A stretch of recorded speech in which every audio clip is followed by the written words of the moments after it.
How to change phone number on Facebook.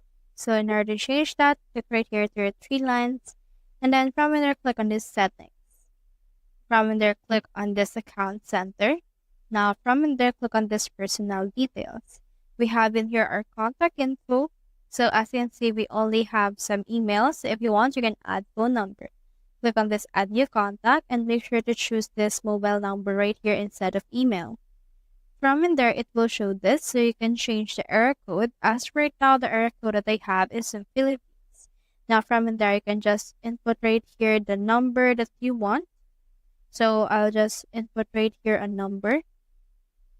So once you have inputted a number right here, you can just head over and then click on this next, and then just choose the accounts that uses this.